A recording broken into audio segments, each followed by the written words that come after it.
Guys, as we saw in the last video, before it became unlimited, the Justice League had already taken hits from every possible direction. Aliens, classic villains, space gods, even their own conscience. We had Martian invasions, magical crises, and of course, the near-apocalyptic war between Earth and Thanagar. It was in that chaos that the heroes realized 7 just wasn't enough anymore. Then came the expansion. The orbital watchtower turned into a full-blown recruitment hub. Heroes who used to be buried in the C-list pages of comic books suddenly had Justice League badges. Green Arrow, Dr. Fate, Shining Knight. The Question. It looked like a Comic-Con ready for battle, but with more power came more scrutiny. The government started getting suspicious, and Lex Luthor, because of course he did, saw the perfect opportunity to sow the seeds of chaos. And that's where Justice League Unlimited comes in. What began as a noble expansion of the League quickly became a minefield. More heroes, more power, more responsibility, and more distrust from outsiders and insiders alike. Slowly, the ideal of justice starts to crack. Secret projects emerge from the shadows. Villains infiltrate the halls of government. Nightmares that shouldn't exist become real, and heroes are forced to make choices no one should ever have to face. This is the world of Justice League Unlimited, and in this video, we're diving straight into the eye of the storm, where alliances are tested, reputations are shattered, and the whole world starts to wonder, can we still trust the Earth's mightiest heroes, or have they become the very thing they swore to fight?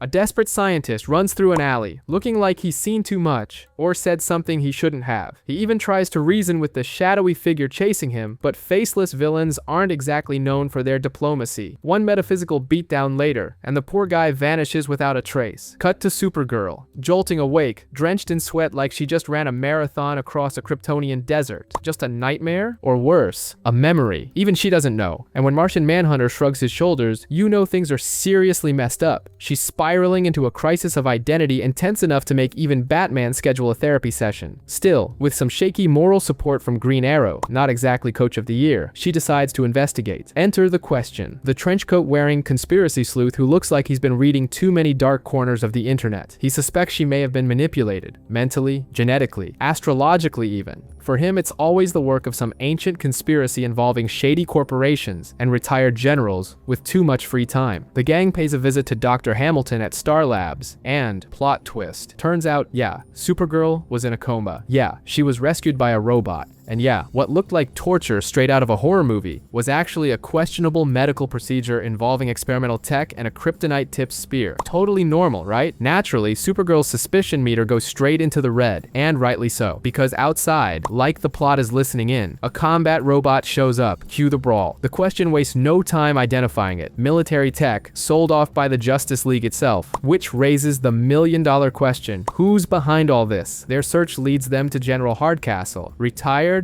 bitter, and hoarding secrets like it's his superpower. He admits to knowing about the experiments and the files on the heroes, but claims ignorance about Supergirl's nightmares. Classic, I know everything, but it's not my fault. Not that there's much time to press him, because moments later, Hardcastle mysteriously vanishes, and Supergirl's gut tells her he was eliminated, possibly by her own clone. The trail leads them to Nuvogen, a biotech company that could probably win an award for questionable ethics. There, they uncover the files that confirm everything. Galatea is a clone of Supergirl, created from her DNA and trained like a video game character. Supergirl's dreams were actually the result of a psychic link with the clone, causing her to experience memories and sensations that weren't her own. Their encounter is as poetic as a holographic UFC match. On one side, a genetically engineered war machine. On the other, the real hero. With a moral compass and emotional depth no clone could ever replicate. Galatea wants to sever the link by killing the original, but the fight makes it clear they're fundamentally different beings. In the end, Galatea is defeated and shown recovering in a secret facility, hinting that she might return someday. Supergirl confronts Hamilton once again, who plays innocent like an intern on their first day.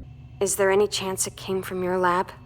No, we always destroy genetic material after surgery. It's standard procedure. But the final frame gives it all away. Galatea is alive, receiving care in a hidden lab. Because of course, every major conspiracy needs a shadowy organization pulling the strings behind the scenes. After everything that's happened, we drop straight into a ticking time bomb. A brand new oil rig is about to collapse and gift the planet the worst environmental disaster in history. Kudos to everyone involved. Amid the chaos, who shows up to try and stop the tragedy? Aquaman. Superman and Wonder Woman, of course, because when disaster strikes, it's always the same crew cleaning up the mess. But then, out of nowhere, descending from the skies come the Ultimen, a flashy bunch of generic heroes with TED Talk energy and superhero egos, stealing the spotlight and declaring themselves humanity's new favorites. They don't waste any time launching into a pyrotechnic display of good intentions while the League watches from the sidelines, cautious and surprised, and rightfully so. Long Shadow tries to buddy up to the League, but his enthusiasm feels more like fanboy glee than teammate energy. Meanwhile, in a TV studio with way too much Wi-Fi, Maxwell Lord, a businessman with the soul of a marketer, gives an interview painting the Ultimen as heroes of the people. Not elitist, not mysterious, just accessible and marketable. As for the League, according to him, they're outdated, distant, and out of touch with the average citizen. The whole speech is so rehearsed, you can practically hear the PowerPoint clicking through slides in the background. Back at the Watchtower, a growing unease starts brewing among the League members. Batman, Flash, and company don't appear directly in this part, but it's clear the veterans are picking up the scent of something fishy. On the other side, the Ultimen themselves start to crack. Winddragon becomes a media darling and starts acting like some kind of boutique Superman. Shifter and Downpour hate playing second fiddle, and tensions begin to boil. Then there's Long Shadow, the most innocent of them all, who confides in Wonder Woman that all he ever wanted was to be part of the League. Sweet, a little, heartbreaking, a lot. But the truth never stays buried for long. And here comes the bombshell. The Ultimen are clones, artificially created, with expiration dates. That's right, plastic heroes, and they're all dying. Suddenly, the fan service turns into full-blown existential drama. Winddragon starts to spiral. Maxwell Lord tries to smooth things over with his pyramid scheme charisma, but it's no use. The team is falling apart. Downpour wants to blow everything up, including the building they came from. Not out of flair, but out of fear. They'll be forgotten if they fade away quietly. They rebel, go rogue, and of course, the League has to step in. The battle begins. Long Shadow tries to play the voice of reason, but it's too late. Winddragon completely loses it, turns his powers against Superman, and is only stopped when he's forced to confront his own humanity. Amid the chaos, Long Shadow makes his choice. He leaves his lab-grown siblings behind and sides with the League, a powerful gesture that seals the fate of the clones. In the end, the surviving Ultimen are taken into custody by Amanda Waller, the promise to take care of them. But her words sound more like a political soundbite during election season. Bruce Wayne doesn't show up, but the tension makes it clear. Project Cadmus is far from over, and just so it doesn't end without a glimmer of hope, Long Shadow is officially welcomed into the League, a clone who found his humanity. A subtle reminder that even someone made in a lab can find purpose, or at least be truly accepted, even if just for a while. We open on the island of San Baquero, usually a quiet and uneventful place, until tonight, in the dead of night, a volcano erupts, because if the world's going to end, might as well do it when nobody's got their makeup on. Ash clouds spread faster than gossip in a group chat, and geologists are already forecasting the end of the world, or at least half the island. As the locals scramble to salvage what they can, the Justice League goes into full crisis mode, trying to evacuate civilians and bring order to the chaos. The operation's tense but under control, until things take a turn for the worse, and it's not just the lava heating up. Behind the political curtains, Lex Luthor decides to take a break from corporate villainy and runs for president of the United States, because apparently wrecking the planet isn't as lucrative as holding office. Just when things couldn't get more complicated, that man steps out of the shadows to confront Amanda Waller, as if demanding an explanation for her ignoring his messages. She cuts straight to the chase. She knows everything about the Justice Lords, the authoritarian version of the League from an alternate universe.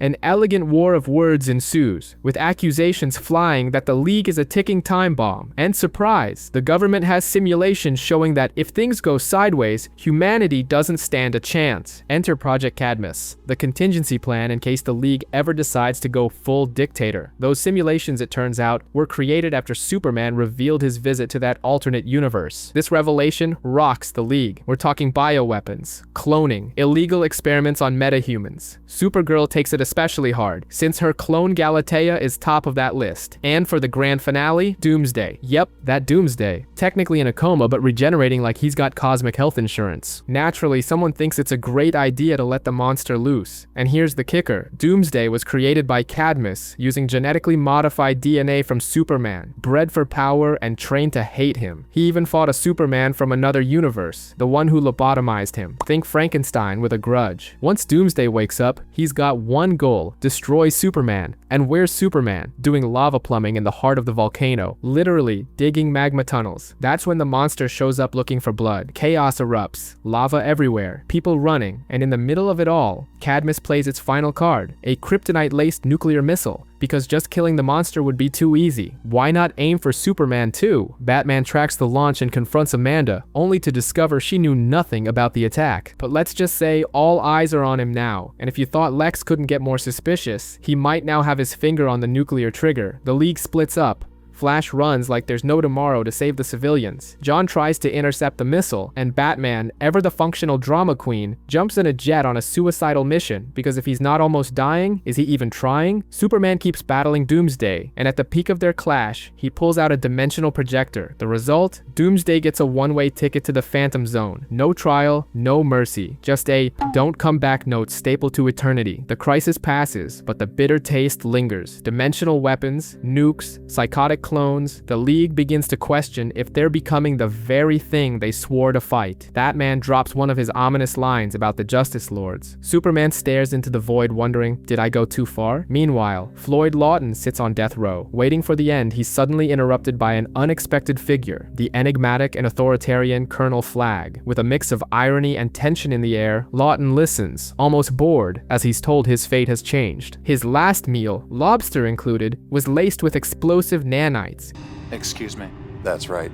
Any escape attempt and, well, you're gonna look kind of funny trying to run away with no head. With a cynical smile, Lawton realizes just how lethal and ironic the government can be. He has no choice. He's officially been recruited for a top-secret mission. Soon, he's introduced to what's called Task Force X, a team as dysfunctional as it is dangerous, alongside Captain Boomerang, the loudmouth opportunist, Clock King, a meticulous master of timing and systems, and Plastique, an explosives expert with a razor-sharp stare. Deadshot tries to grasp the stakes. The mission: infiltrate the Justice League watchtower and retrieve a weapon known as the Annihilator. It's a high-risk job with a heavily fortified target. The atmosphere teeters between sarcasm and tension as the team tests each other's limits and patience. But slowly, they all realize this mission is deadly serious. During training, Flagg pushes the team's limits with critical simulations. In one drill, Superman is imagined making a surprise appearance. Plastique suggests immediate brutality, take a hostage and threaten to blow everything up. Flagg shuts it down, ruthless, killing compromises everything. Time is short, morality is flexible, but some rules still apply. With everything in place, the infiltration begins. Disguised and moving on a precisely timed schedule crafted by Clock King, the team breaches the watchtower. Minor setbacks arise, delays, tripped sensors, improvisations, but the plan holds. Tension rises with every second. And then, at the heart of the tower, chaos is unleashed. Plastique detonates a charge near the reactor, triggering a radiation alert and forcing an evacuation. As alarms blare and heroes scramble to save lives, Flagg and Captain Boomerang stealthily make their way to the real objective. At the center of it all, they find the package, the Annihilator. A mystical weapon forged by Ares, far too powerful for anyone to wield. That's when the truth becomes clear. Cadmus is behind the mission, and the game is much bigger than it seemed. But the disguise doesn't last. The Justice League intervenes. Confrontation is inevitable. Plastique is ambushed and taken down swiftly, her fate left ambiguous. Deadshot reacts with few words, showing no overt emotion. In the chaos, the team manages to escape with the Annihilator. Flagg and his superiors consider the mission a tactical success. Though no one says it aloud, the risks and casualties speak volumes about the high cost of the operation. Back at base, Lawton receives his reward: 5 more years of similar missions, with the hollow promise of freedom at the end. He tries to stay sarcastic, but fatigue and frustration show through. Meanwhile, in the watchtower, a far more disturbing revelation surfaces. John Johns reveals that Vance, a watchtower staff member, was a Cadmus spy, his mind shielded from telepathy. Green Lantern suggests erasing his last 2 years of memories. The proposal is chilling, not just in severity, but in what it signifies. The League is starting to act like its enemies. Trust within has been shaken. The Cold War between Cadmus and the Justice League has just reached a dangerous new level. The Justice League decides to take a deep breath and dive into one of those missions no one wants to write about in the report, facing off against Parasite. The problem? This villain wasn't in the mood to play nice, and things spiral quickly. Just when it all seems lost, and the team starts wondering why they didn't go into accounting instead, Captain Marvel shows up out of nowhere, a ray of sunshine in red, flashing a smile like he's never seen a past due bill in his life. The kid, clearly riding an eternal high, bursts onto the scene like he just won the lottery and stumbled across the hero mode switch on the way. He introduces himself to Superman with such starry-eyed enthusiasm it borders on awkward. Yep, he's such a big fan of the Man of Steel, you half expect him to ask for an autograph mid-battle. You can practically smell the wholesomeness radiating off him, something between a Disney movie and a school field trip. And as bizarre as it may seem, the kid is officially the newest member of the League. After helping to take down Parasite with charisma that could be classified as hazardous material, Captain Marvel gets swarmed by the press. Beaming, he answers every question with the sincerity of someone who hasn't yet learned about media training. Amid the compliments to his teammates and the dreams come true talk, he drops a bombshell that chills the League's inner circle. Well, just look at Lex Luthor. He used to be a supervillain for Pete's sake, and now he's one of the good guys. I think it's terrific that he's running for president, don't you? The League reacts like he just praised their most notorious enemy. Superman scolds him, the rest agree, and Marvel tries to explain, but no one's having it. The League, it turns out, has zero tolerance for youthful optimism. Cut to Luthor on national television. In full daytime soap actor mode, he sheds tears, sells redemption, and unveils Lexor City, a social project that looks way too good to be true. And it is. With impeccable timing, he even brings up forgiving Hawkgirl as a political selling point. The man knows how to play the game. The audience cries, the PR team cheers, and cynicism hits an all-time high. Right after that, the League starts investigating a kryptonite theft. Guess who's on the list of suspects? That's right, Lex. I've changed but not really Luthor. LexCorp tech is all over the crime scene, like a watermark on a knockoff PowerPoint. But here's the twist. Superman starts second-guessing himself. Maybe the villain really did turn over a new leaf? Or is it just another elaborate ruse? That doubt lingers all the way to the charity event in Lexor City, the cherry on top. On the big day, everything looks like a butter commercial. Kids laughing, reporters beaming, and Lex playing the picture-perfect family man. But Superman isn't buying the act. He senses something's off underground, picks up on a suspicious structure, and decides to check it out. That's when Captain Marvel steps in, asking for calm and suggesting they bring in the experts, like the Atom or Steel, to examine the tech. But Superman's not in the mood for teamwork. He charges in solo. And, of course,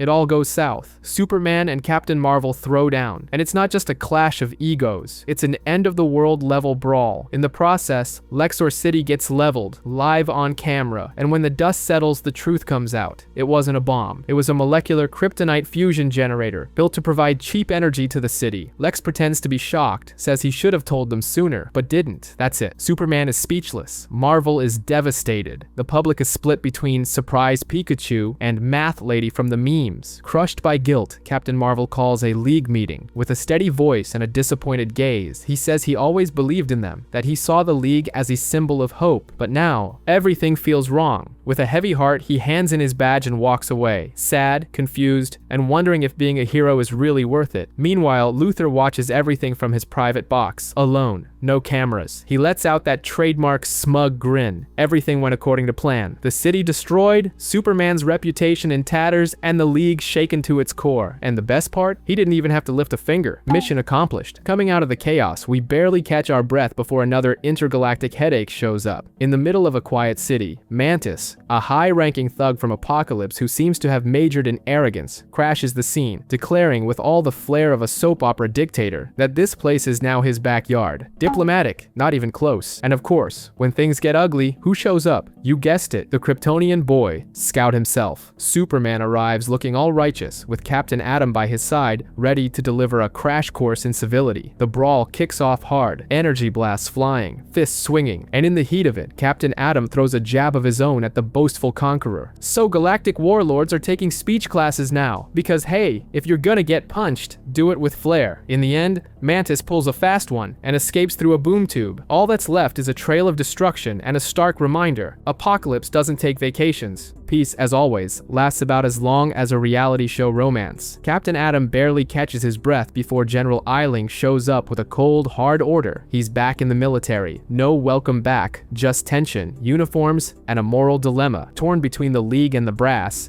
Captain Atom is left with a choice he doesn't answer right away, but you can feel it. Nothing good's coming from this. Meanwhile, on the relationship drama front, Lois Lane and Superman are trying to fake a romantic date, but Lois doesn't do fake. She straight up calls Superman out. But with all the muscle you guys throw around, you're starting to scare me. The League's going too far. Orbital weapons, the destruction of Lexor City. She even compares his speech to Luthor's. Nothing says romance like calling your boyfriend a closet megalomaniac. Over in the espionage department, the Question and Huntress go full ninja to infiltrate Cadmus. They snag some files that look promising. The vibe? Full-on conspiracy thriller. And the Question? He's spiraling into paranoia like it's a Netflix binge. Huntress tries to keep things grounded, but it's clear this relationship's heading into we need to talk territory. Meanwhile, Luthor gets a medical checkup and finds out his cancer is gone. Like magic. No scar, no explanation. He's stunned. Hamilton can't explain it either. The suspicion of manipulation grows stronger. Something's definitely rotting in the Cadmus basement. And then comes the bombshell. While digging deeper, the Question sees a dystopian future. Luthor as president, Flash dead, and Superman turned into a melodramatic enforcer. He snaps, fully convinced that the only way to prevent this future is to kill Luthor before it becomes reality. In his mind, as the resident conspiracy nut, his sacrifice will preserve the League's reputation. But nothing is ever simple. The Question makes his move. But Luthor, always 2 steps ahead, not only stops him, but casually reveals his presidential campaign is just bait, a way to provoke Superman. The result, the Question is captured, and the whole plan crashes and burns. Not the poetic kind of failure either, just a mess. Superman and Huntress realize the Question is missing, and because no one just takes time off in this universe, they storm Cadmus to find him. There, the showdown nobody wanted, but everyone saw coming unfolds. Superman versus Captain Atom. Yep, the same guy who used to be an ally now shows up with a government badge and orders to stop him. It's the ideological clash that completes the heroic downfall bingo card. A fractured league, a paranoid government, and a Superman watching his teammates turned into pawns. The air's heavy with tension, and the question that hangs over it all: how do you save the world without becoming the very thing you feared? The tension's already at boiling point. Question and Huntress decide to go on an unauthorized tour of one of Cadmus's most locked down terminals. Basically like trying to rob Scrooge McDuck's vault with a plastic spoon. Things start off smoothly, with the two pulling confidential data like sneaking snacks into a movie theater. But as with all good things, the calm doesn't last. Security shows up, and the operation goes south fast. And the cherry on top? Captain Atom, once a member of the team, now plays the government's radioactive guard dog, and he's not in the mood for jokes. He comes in swinging like he's starring in a nuclear patriotism commercial. Enter Superman, and the man is in full "don't test me" mode. He shows up to extract Question from the scene, ignoring direct orders without batting an eye. Official orders? Ignored. Radiation risk? Please. The man practically glows already. The whole thing erupts into an all-out brawl. At this point, diplomacy's dead. Justice League versus Cadmus has turned into a full-on soap opera. It's personal, dramatic, and full of verbal slaps. In the end, Question gets out physically unharmed, but the emotional toll, that hits hard. You were right. I am the ugliest guy of all time. Not in my eyes. Superman, with all the finesse of an emotional bulldozer, demands to know why Question went rogue. The answer: Question admits he tried to kill Lex Luthor, not out of hate, but out of prevention. In an alternate future, Superman kills Luthor, and Question figured, better I do it than him. Genius plan, if you're the Joker. What follows is an existential debate about moral boundaries, unchecked power, and that uncomfortable question no hero wants to face. How far is too far before a hero becomes the villain? Meanwhile, the League isn't exactly unified. Supergirl, Green Arrow, and the like are ready to take down Cadmus with full force, but John and Flash try to be the voices of reason, those two in every group who no one actually listens to. Flash even drops the philosophical gem, an eye for an eye just leaves the whole world blind. But the real danger isn't the enemy outside, it's the chaos brewing within. The League is speaking different languages now, and that, my friend, is more dangerous than any laser blast. Then comes the velvet glove punch from fate. The League's orbital weapon fires on Cadmus,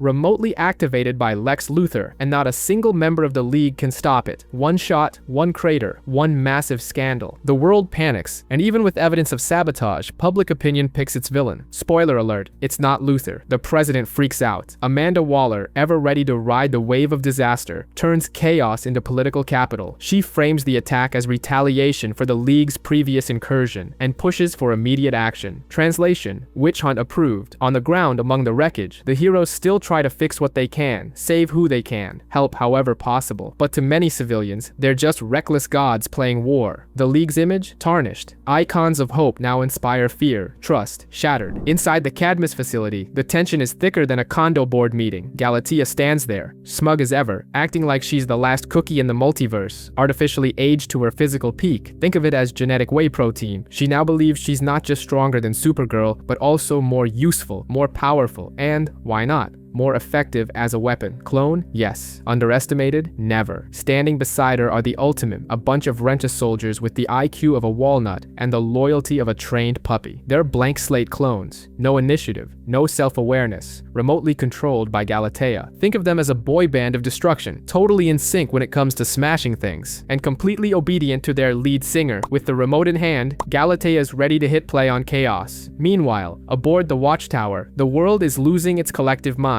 Public opinion has turned into an anti-hero fan club, and Superman, of course it's Superman, comes up with an idea straight out of a soap opera: surrender to the government. That's right, he and the other founding members of the League decide to turn themselves in as a gesture of good faith. The moral of the story? Even heroes are willing to take the fall, or at least show they have nothing to hide, even if they can't yet prove their innocence. Batman naturally calls it all nonsense. Join in? Not a chance. But he doesn't stop anyone either. He sticks to his classic role. Don't say I didn't warn you. Their surrender wasn't just a noble gesture. It was the superpowered version of a collective apology. Though, let's be honest, calling it an apology is more of an interpretation than a fact. With the founders out of the picture, Supergirl steps up. Alongside Steel, she vents like any young woman staring down the end of the world, worried about the League's future, missing her cousin, and pretty sure things are about to go nuclear. But Steel, ever the armored philosopher, reminds her, it's not power that defines a hero, it's character. Do the right thing, even if it looks like a dumb move. After all, consistency has never been a villain's strong suit. And then, as any proper end-of-the-world episode demands, hell breaks loose. LexCorp tech-powered Damocles missiles tear through space, turning the Watchtower into Swiss cheese. Galatea arrives soon after, bringing her genetic backup dancers, and the place quickly becomes a lost episode of The Walking Dead, superpowered edition. Alarms? Blaring? Panic? Engaged? Destruction? You bet. But Galatea's plan wasn't just standard issue supervillain mayhem.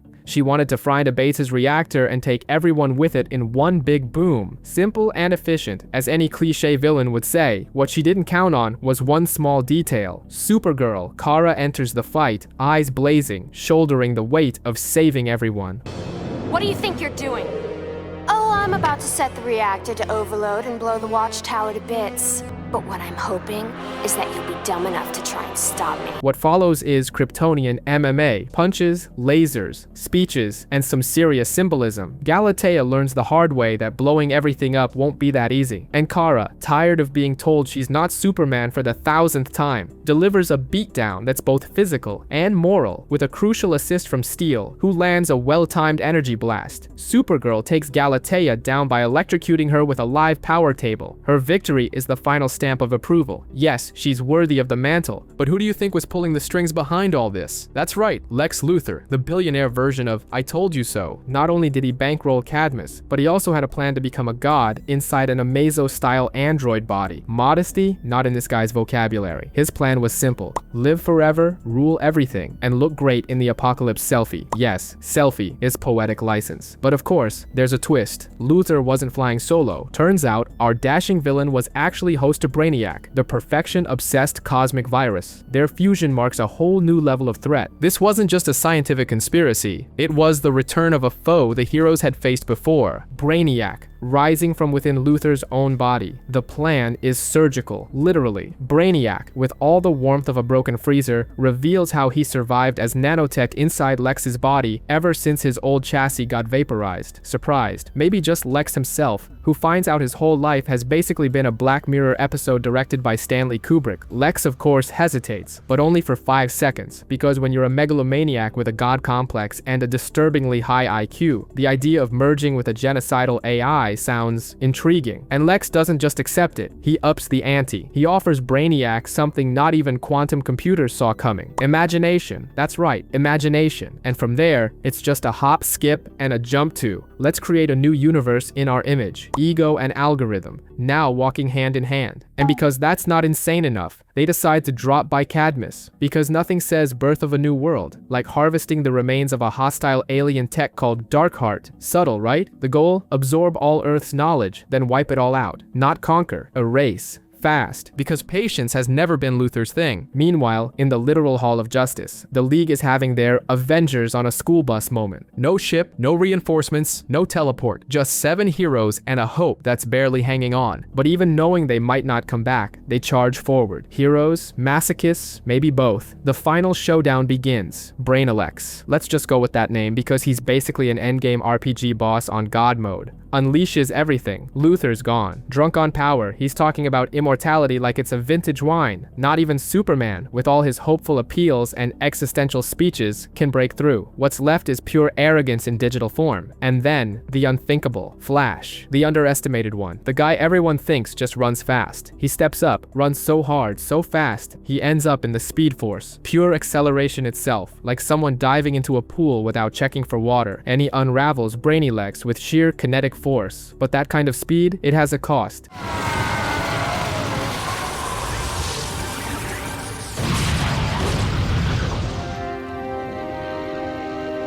I feel kinda funny. Everyone thinks he's gone. Spoiler, he's not. Thanks to a telepathic lifeline straight out of a soap opera and some major group love, Wally comes back. Shattered, exhausted, but alive. And he delivers one of those lines you know was written to be legendary. I'm never running that fast again. If I do, I might not come back. A promise that wasn't a promise, but it hurt like one. With the apocalypse averted comes the hangover. The League looks inward. Superman admits they let power and detachment cloud their purpose. They decide to shut down the Watchtower, end the armed operation. A worthy farewell, but the people won't have it. A regular citizen, okay, Green Arrow, but with the soul of the people, drops a speech that makes you believe in humanity again, even if just for 2 minutes. The League isn't alone, and maybe, just maybe, this is a new beginning. And Batman, off to the side, watching, not joining in, but never absent. He drops the classic, "Who watches the Watchmen?" and answers it, because of course he does. We do, with that voice that knows the work never ends, and doesn't want it to. Now let's take a glimpse into the future. Terry McGinnis shows up unannounced at Amanda Waller's house, like a man with no time for tea or the games of a retired spy master. He's not there for pleasantries. He wants the truth. The kind that's been buried so deep you'd think it came with a secret Cadmus manual. The mood, heavier than a family dinner where no one's making eye contact. Waller, unfazed, as if she'd lived through the apocalypse and just found it mildly boring, welcomes him like she's been expecting this visit for years. With tea, of course, because if there's one thing Amanda Waller knows, it's how to keep her poise, even in chaos. Terry, he's fuming, but still trying to keep his cool. After all, you don't cross Gotham. Wear the bat symbol and sip tea when you're demanding answers. And he doesn't waste time. He rolls a critical hit right off the bat. Suspects Bruce Wayne isn't just the gruff mentor with the GPS-voiced growl, but his actual biological father. Cue silence, the kind you could slice with a batarang. Waller tries to cut the tension with some ironic remarks, but Terry's in full "I'm not here to play" mode. And then we dive into a flashback, equal parts heartbreak and identity crisis. He breaks up with Dana. The excuse, the classic "it's too dangerous to be with me," that cocktail of martyr complex and bruised ego. Dana keeps her dignity, replies with sharp wit, but the bitterness lingers. Carrie explains what triggered this identity spiral that hit harder than a punch from Bane. During a kidney transplant procedure for Bruce, he discovered their compatibility was off the charts. Like, this is no coincidence. This is genetic fanfic levels. Revelation. Bruce Wayne is his father, not legally, but biologically. And it doesn't bring hugs or teary-eyed reunions, just rage. Terry feels like even his memories, his love for Warren McGinnis, the man he called Dad, have been hijacked by some twisted plan. Then comes the telenovela-style rupture. Terry declares that Batman is dead, and in that moment, you feel it. He wants to destroy more than the legacy. He wants to end the cycle, but Amanda Waller doesn't flinch. She recounts in that BBC nature documentary tone of hers the day Bruce faced down Ace, a child with powers capable of rewriting reality, with a pout. The mission was simple: eliminate the threat, but Bruce chose a different path. He stayed with her until the end, offering comfort instead of violence. Could you stay with me? I'm scared. And that's when you realize, behind all the grumpiness, there's a heart, probably armored, but still beating. Then comes the twist that would make even a CW writer tear up. Bruce didn't tamper with Terry's DNA, Waller did. She believed the world needed another Batman, so she turned to Cadmus tech to make Warren McGinnis a genetic clone of Bruce Wayne. But when the time came to recreate the trauma, because being Batman apparently requires a tragic backstory, she hesitated. She couldn't go through with it. Still, Terry became Batman, not because he had to, because he chose to. That revelation flips everything. Terry begins to see Bruce not as a cold manipulator, but as someone who bore his compassion under layers of grim resolve. He calls Dana in the middle of the night, not to save the world, but to save themselves. And this time, he's not running. Back in the Batcave, Terry meets Bruce. No warm embraces, no dramatic tears, just a look, mutual respect. He accepts the mantle, but with one crucial difference. He's not Batman because he was engineered to be. He's Batman because he wants to be. And unlike Bruce, who chose solitude as his sidekick, Terry's going a different route. He'll love, he'll live, and believe it or not, he'll still protect Gotham in his own way, because even Batman evolves, or at least his 2.0 version does, with fewer traumas and a lot more heart. Sometime later, a rescue takes place. Lex Luthor, bald, bitter, and bursting with megalomaniacal plans, was locked up and seemingly broken. That is, until a cocktail of government negligence and overconfidence makes everything go sideways. During what was supposed to be a secure transfer, who shows up to bust him out? Grodd. Yes, that Grodd. But not just a gorilla. This one's got genius-level IQ and the ego of a tech CEO. He doesn't just break Lex out of his cage. He reveals he's now leading a VIP club for villains, a secret society, one that protects its own from the Justice League. Lex, not buying it. Sharing the spotlight was never his thing. But then Grodd plays his ace, a fragment of Brainiac. Lex's eyes light up, remembering the power he once wielded. Obsession reignited. Just like that, we've got ourselves a volatile duo, like caffeine and energy drinks mixed. On the streets, chaos unfolds. Aztec, the eager rookie still trying to prove himself, finds faint tech traces in Luthor's empty cell, just enough to cause headaches and raise the League's frustration levels. Enter Agent King Faraday, the government's man on deck, confidently insisting Luthor is no longer a threat. Spoiler alert, he is. Meanwhile, at Grodd's HQ, Lex meets the creme de la creme of villainy. It's like a parade of maniacs with limitless ambition. Grodd pitches it like a health insurance plan for criminals. Pay your dues, get hero protection. A crime syndicate, basically. Lex listens like he's stuck in a meeting that should have been an email, until that Brainiac piece is dangled again. Instant 180. I could reconstitute you, bring you back to life.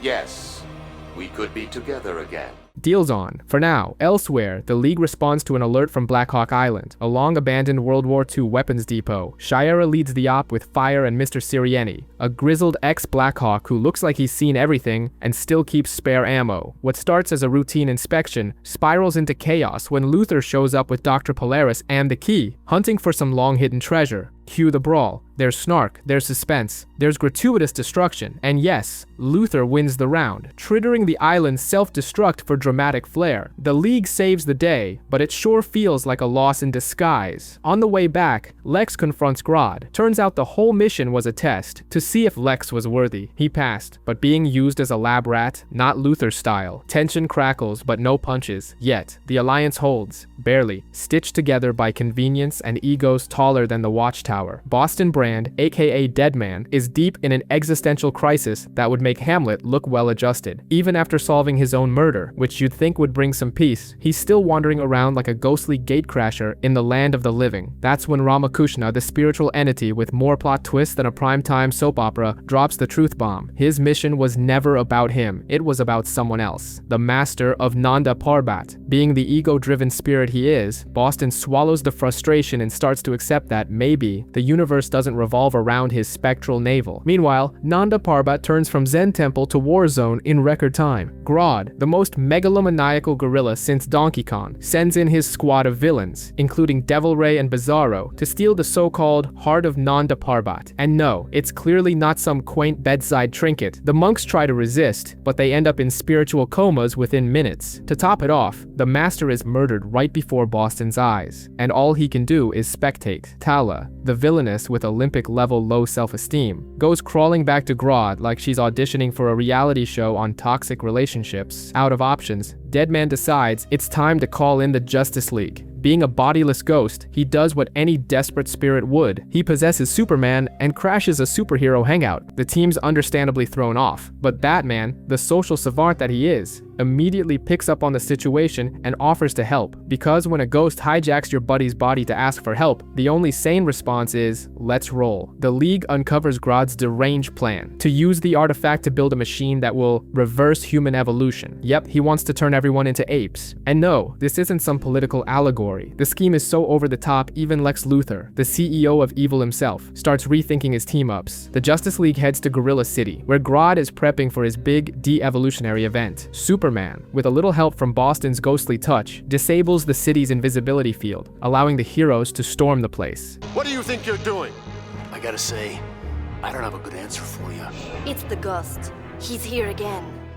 Amid the chaos, Boston comes face to face with Devil Ray, the Master's killer. Given a second shot at revenge, he hears echoes of the temple's teachings and chooses to spare the villain. Spiritual growth, maybe. But just seconds later, he blows it again. To save Wonder Woman from Devil Ray, he possesses Batman and ends up getting the villain killed. A karmic disaster with his name all over it. Ramakrishna appears just in time to deliver a much-deserved mystical scolding. Still, destroying the artifact frees the souls of the monks, a small win, buried under a mountain of guilt. Boston grieves sincerely and is reminded that his journey isn't over. The universe may not forgive, but it doesn't waste someone who still has a job to do. And to top it all off with a betrayal twist fit for a telenovela, Lex Luthor turns on Grodd and seizes control of the Legion of Doom. Cold, calculating, and armed with an EMP pulse weapon, Luthor takes the throne like stealing candy from a superpowered baby. Lex Luthor is on the verge of a nervous breakdown worthy of a soap opera, after trying to resurrect Brainiac using every piece of tech in the known universe, and some borrowed from neighboring realities. The bald billionaire starts to realize that maybe, just maybe, he's not that much of a genius. His favorite toy, technology, starts failing him miserably. So, what does Lex do? He turns to the unthinkable, magic. That's right, magic. The guy who mocks anything that can't be broken down into an equation is now begging for help from a goth cosplayer witch named Tala. During the dark ritual, no goats exploding, but plenty of eerie smoke and dollar store cult vibes. Luthor watches with the skepticism of someone who'd rather blow up planets than light incense. He mocks, scoffs, treats the whole thing like a bad episode of Charmed, but then something goes wrong, or right, depending on your perspective. A glitch in the ritual, a cosmic blue screen, and for just a second, just one, he sees Brainiac, or at least he thinks he does. Could have been a reflection, a hologram, maybe just a hallucination, but for Lex, that's enough. It's the spark that reignites the wildfire of his obsession. The secret society becomes his playground once again. He rounds up the leftovers, Sinestro, Toyman, Killer Frost, and other villains who clearly skipped the fine print in the participation contract. Lex promises power, glory, even divine status, as if anyone's still buying that pitch. But backstage, the whispers begin. People are tired of the endless game of where's Brainiac, and no one wants to be a pawn in yet another madman's master plan. And like every over-the-top villain scheme, it goes south. Grodd, no longer taken seriously since he became the lab monkey at Groddex, makes a comeback with his mind control tricks and launches a coup. Backed by Tala and a faction of defectors, he tries to seize the ship, now an upgraded floating intergalactic fortress. All hell breaks loose. Grodd attempts to dominate Lex's mind, but Lex, who came prepared, flips the script and uses mind control against Grodd himself, forcing the gorilla to launch into space. No trial, no farewell, just bye-bye monkey. The stage now belongs entirely to Luthor. The secret society, RIP. With the primate out of the picture, Luthor goes back to using Tala, now reduced to an arcane battery pack, to track down the spiritual fragments, or whatever's left, of his beloved Brainiac. And at the peak of the cosmic ritual, when it looks like everything's finally aligning with the will of one egocentric billionaire, guess who shows up? Metron. Yes, the self-important know-it-all with more gadgets than Batman on Black Friday. He comes bearing a warning. What Luthor is about to unleash could wreck the past, present, and future. But Lex, staying true to brand, gives a cosmic screw it and activates the ritual. And then, boom, it's not Brainiac that comes back. It's Darkseid, the cosmic equivalent of a steroid-pumped plot twist.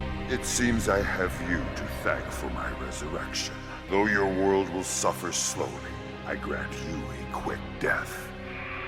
He rises from the ashes of space, gives a slight smirk, metaphorically of course, dudes made of stone, and thanks Luthor for the assist. Apocalypse welcomes him like a hellish boy band reunion, kneeling generals, death chants, and promises of interplanetary destruction. The message is loud and clear: Earth will burn, Superman will pay, and Luthor, the visionary who wanted to become a god, is now the guy who'll have to call the Justice League for backup. Darkseid's return isn't just triumphant, it's practically a masterclass in making an entrance. No flowers, no subtle threats. He just shows up and declares, "I'm going to destroy Earth." Just like that. And he makes it clear he's doing it out of sheer hatred for Superman, because nothing says drama like mixing vengeance with annihilation. The universe, already hanging by a thread, now teeters on the edge. Threatened by a god with no interest in diplomacy, only in destruction, which he sees as his destiny. There's no time for tears. The heroes get hit with the hard truth. The invasion has begun. Boom tubes start popping up across the globe, and parademons pour in like hell itself booked a group flight. And then, the unthinkable move, unleash the villains. Yep, even Lex Luthor joins the Salvation Squad, or the Chaos Committee, depending on your point of view. It's a mess, laced with dark humor, distrustful heroes, sarcastic villains, each with their own agenda, all trying not to kill each other. The message is clear: unite or become cosmic ash. Then comes the scene nobody saw coming: Atomic Skull and Bizarro fighting side by side with the Justice League, not out of heroism obviously, but because nobody wants to end up as Apocalypse Barbecue. The chaos peaks in Metropolis, where it all goes down: civilians fleeing, buildings crumbling, giant machines trying to turn Earth into Hell 2.0. But then comes Unleashed Superman. No more holding back, no more Boy Scout restraint.